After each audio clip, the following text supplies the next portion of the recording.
దేవుని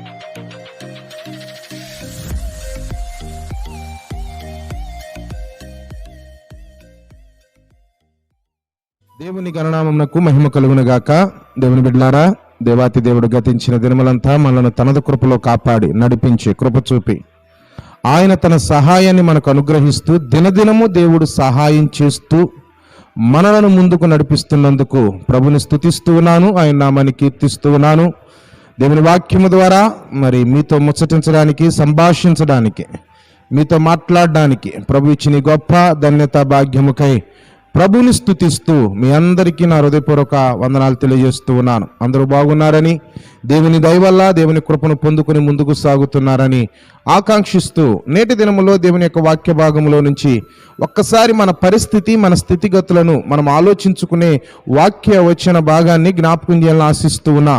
118వ కీర్తన 5వ వచనంలో రాయబడిన మాట ఇక్కడ అంటున్నాడు భక్తుడు, ఇరుకునందుండి నేను యెహోవాకు మొర్రపెట్టి తిని విశాలమందు యెహోవా నాకు ఉత్తరం ఇచ్చెను. అంటే ఇక్కడ భక్తుడు చెబుతున్న మాట ఏమిటంటే, అతడు ఏ స్థితిలో నుండి ఏ స్థితికి వెళ్ళాడో, ఏ స్థితిలో ప్రార్థిస్తే ఏ స్థితికి దేవుడు నడిపించాడో అనే విషయాన్ని చాలా స్పష్టంగా ఇక్కడ కీర్తనకారుడు తెలియజేస్తూ ఉన్నాడు. ఇతడు అంటున్నాడు, ఇరుకునందుండి నేను యెహోవాకు మొర్రపెట్టి తిని. ఇరుకులో ఉండి, కష్టములో ఉండి, సమస్యలో ఉండి, బాధలో ఉండి, బలహీనతలో ఉండి, పాపములో శాపములో నలిగిపోతున్న స్థితిలో ఉండి నేను దేవునికి మొర్ర పెట్టాను.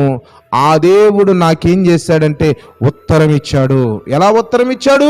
ఇరుకులో మొర్ర పెట్టినప్పుడు విశాలమందు ఆయన నాకు ఉత్తరం ఇచ్చాను. అంటే ప్రియమైన దేవుని బిడ్డలారా, నీవు బాధలో, బలహీనతలో, ఇరుకులో, ఇబ్బందులో, అనారోగ్య పరిస్థితిలో దేవుని సన్నిధిలోనికి వచ్చి దేవుని నామ స్మరణ చేసి ప్రభువు నామమును కీర్తించినప్పుడు దేవుడు నీ ఇరుకును తొలగించి విశాలతను నీకు అనుగ్రహించాడు, నీకు మేలు చేశాడు, నీ పక్షమునున్నాడు, నిన్ను బలపరిచాడు.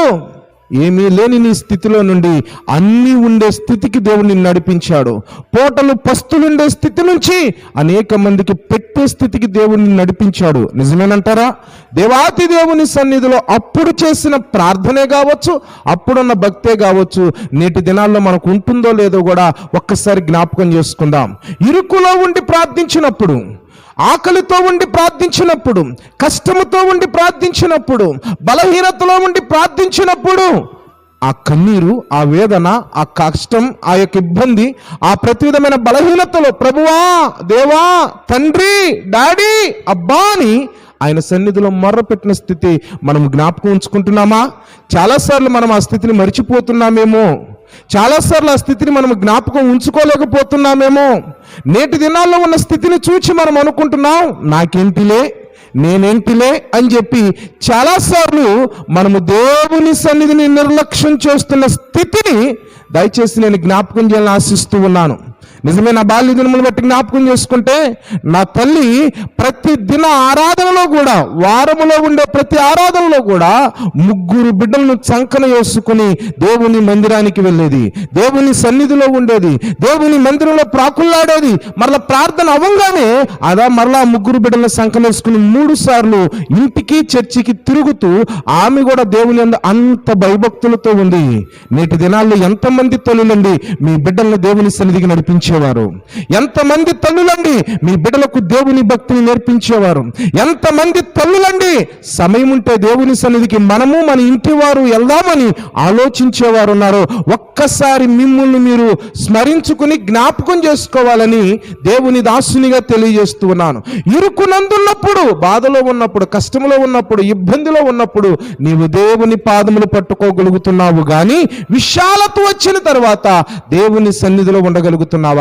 సమృద్ధి వచ్చిన తర్వాత, దీవెన వచ్చిన తర్వాత, ఆశీర్వాదం వచ్చిన తర్వాత, నీవు నీ కుటుంబం అభివృద్ధి పొందిన తరువాత, లేని స్థితి నుంచి ఉన్నత స్థితికి వెళ్ళిన తరువాత ఏమండి, ఒక్క జత బట్టలు ఉన్న స్థితిలో నుంచి ఇప్పుడు అనేకమైన జతలు వచ్చిన తర్వాత ఎలా ఉంటుంది నీ మాట, ఎలా ఉంటుంది నీ స్టైల్, ఎలా ఉంటుంది నీ యొక్క ప్రవర్తన?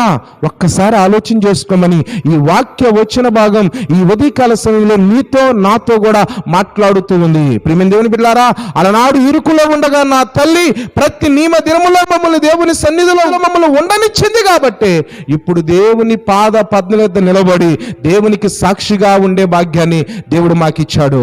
నీవు నీ కుటుంబ సభ్యులు ఎలా ఉంటున్నారు? నేటి దినాల్లో మనం చాలాసార్లు అంటున్నాం, నేను వెళతానులే, నేను చేస్తానులే, నేను దేవుని మందిరానికి వెళుతున్నాను అంటున్నావే కానీ రండి వెళ్దాం దేవుని సన్నిధికి, రండి దేవుని మందిరంలో ఉందాం, రండి దేవుని మందిరంలో ప్రార్థిద్దాం అని యజమానురాలుగా నువ్వు ఉండగలుగుతున్నావా? యజమానుడుగా నువ్వు ఉండగలుగుతున్నావా? ఒక తల్లిగా నువ్వు ఉండగలుగుతున్నావా?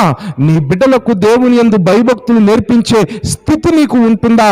ఒక్కసారి ఆలోచన. ఎంతమంది అండి దేవుని యందు భయభక్తులతో మన బిడ్డలను దేవుని సన్నిధిలో పెంచడానికి, ఒక తల్లిగా, ఒక తండ్రిగా, ఒక యజమానునిగా నీవు దేవుని యందు అంతగా భయభక్తులతో సాగే వ్యక్తిగా ఉండగలుగుతున్నావా? ఇక్కడ అంటున్నాడు భక్తుడు, ఇరుకునందుండి నేను యెహోవాకు మొర్రపెట్టి తిని. దావీదు గొర్రెలు మేపుకుంటూ, దావీదు తన యొక్క అరణ్య ప్రాంతంలో తిరుగుతూ, ఎడారిలో జీవిస్తూ, అతడు ఆ చెట్లలో ఆ గుంటలో ఆ రీతిగా గొర్రెలు మేపుకుంటూ వెళుతూ యెహోవా నా కాపరిని ప్రభువుని స్తుతించాడు. అప్పుడేనా అనుకుంటే కాదండి, రాజసింహాసనం ఎక్కిన తర్వాత కూడా, ఇశ్రాయేలును పరిపాలించు రాజుగా అభిషేకించబడిన తర్వాత కూడా అతడు ఏం చేస్తున్నాడంటే, చిరకాలము నేను దేవునితోనే ఉండాలి, చిరకాలము నేను దేవుని సన్నిధిలోనే ఉండాలి, చిరకాలము నేను దేవుని నామమును గణపరచాలనే తపనతోనే ఉన్నాడు. చాలా మంది అనే మాట ఏంటంటే, ఇక ఎప్పుడు నీకు అదే పనా, అదే ఆలోచన, దేవుని తప్ప మరొకటి లేదా అనే ఒక ఆలోచనతో అనేక మంది ఎగతాళిగా మాట్లాడేవారు ఉండొచ్చేమో. నిజమేనండి, దావీదుని అడిగితే దావీదుకుండే ఆలోచన ఏంటంటే స్పష్టంగా చెబుతాడు. ఏమని తెలుసా?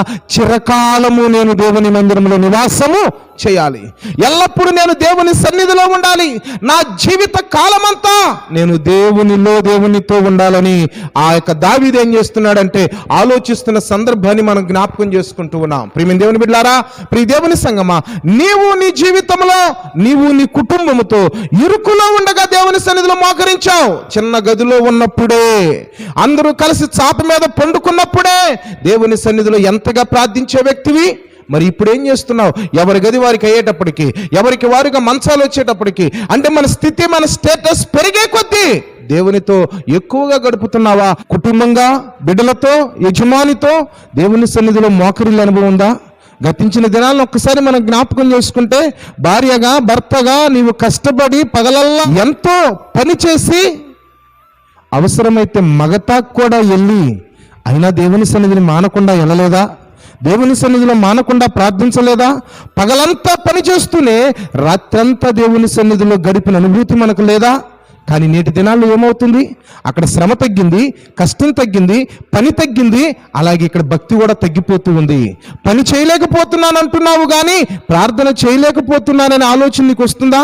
ఇంకా కొంచెం ఓపిక వస్తే, ఇంకా కొంచెం బలం వస్తే, ఇంకా ఏదో పని చేయాలనే ఆలోచన నీకు ఉంటుంది. వాస్తవమే, చేయాలి, కానీ అలాగే అదే పరిస్థితిలో ప్రార్థన చేయాలని ఆలోచన నీకుందా? పెనుగులాడాలని ఆలోచన నీకుంటుందా? దేవునితో గోజాడుకోవాలని ఆలోచన నీకుంటుందా?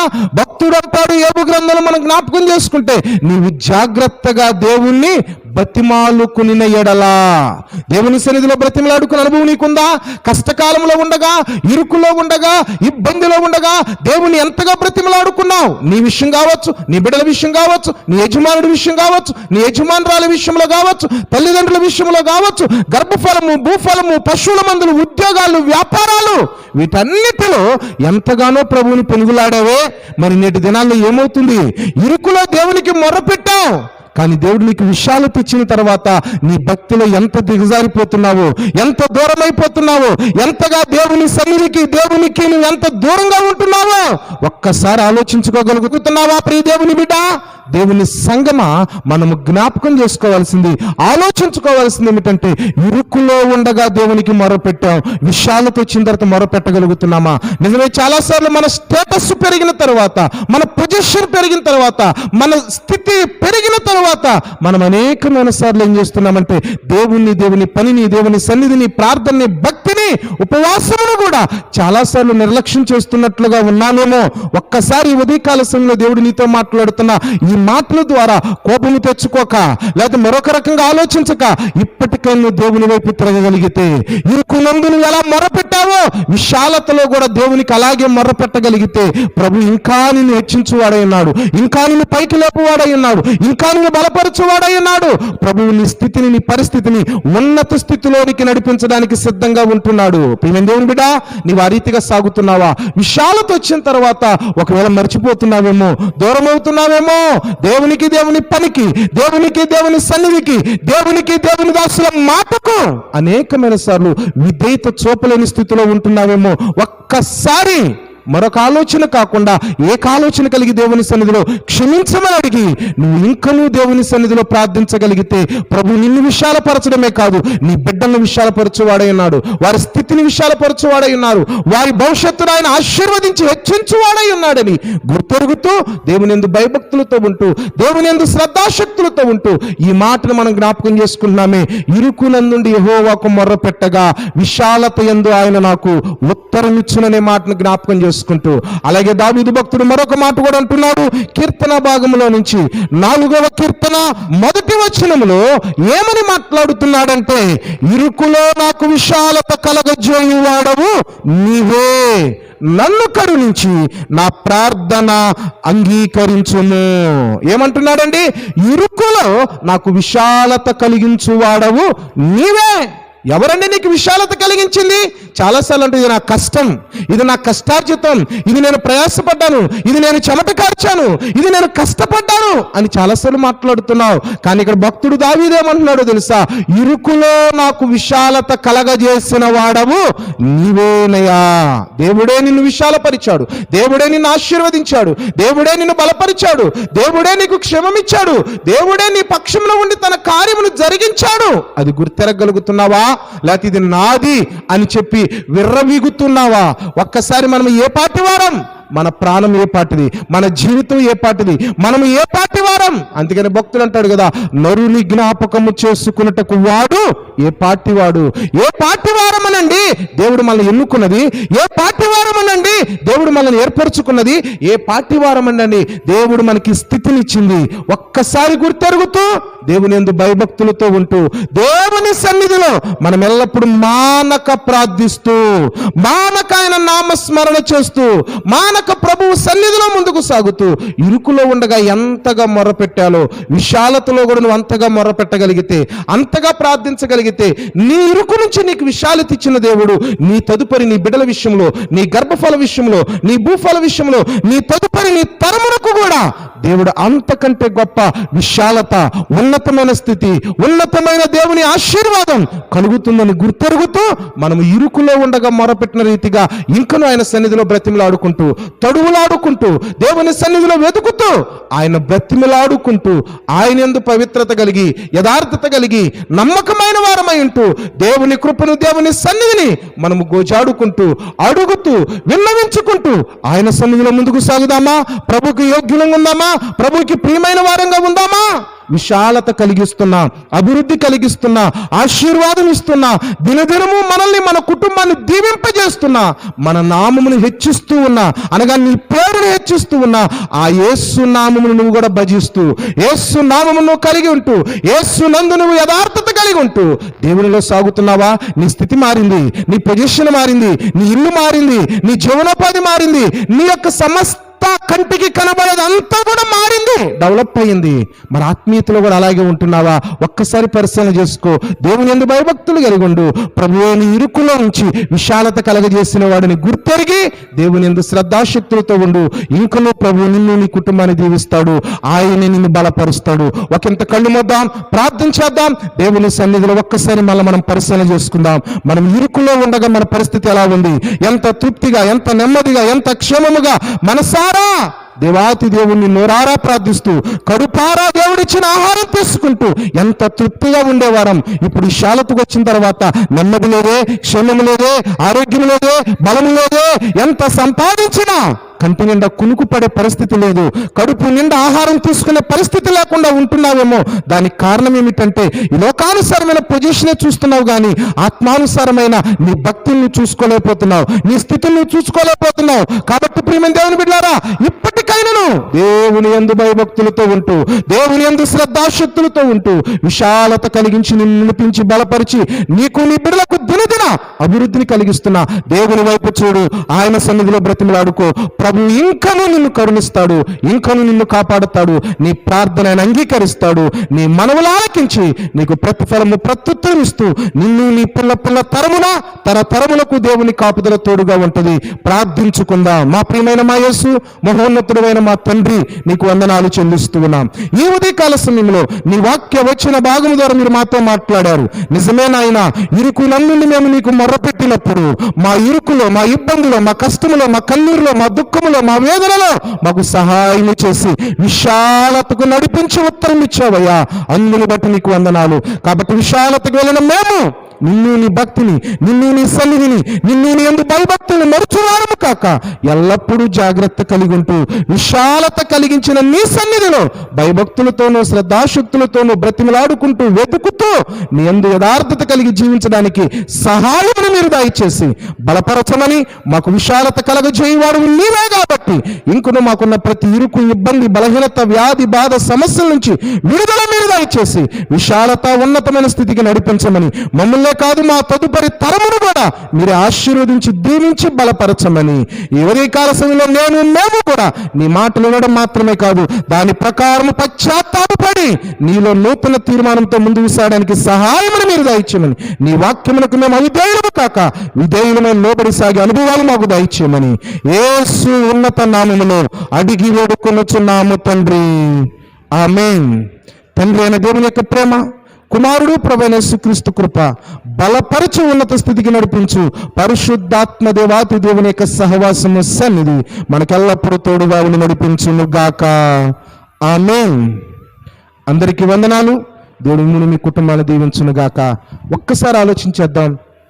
ఇరుకులో ఉండగా దేవుని సన్నిధిలో ఎలా ఉన్నామో, ఇప్పుడు విశాలతకు వచ్చిన తర్వాత ఎలా ఉంటున్నామో, ఎక్కడ పొరపాటు జరిగిందో జ్ఞాపకం చేసుకుంటూ సరి చేసుకుందాం, సరిదిద్దుకుందాం, దేవునితో సాగుదాం, దేవుని దీవెన పొందుకుందాం. మనకు కాదండి, మన తదుపరి తరమునకు కూడా ప్రభువు సన్నిధిలో ఆదర్శవంతులంగా నిలబడదాం, వారిని కూడా నడిపిస్తాం. అట్టి రీతిగా దేవుడు మనల్ని, మన కుటుంబాన్ని, మన బిడ్డలను దీవించి నడిపించును గాక.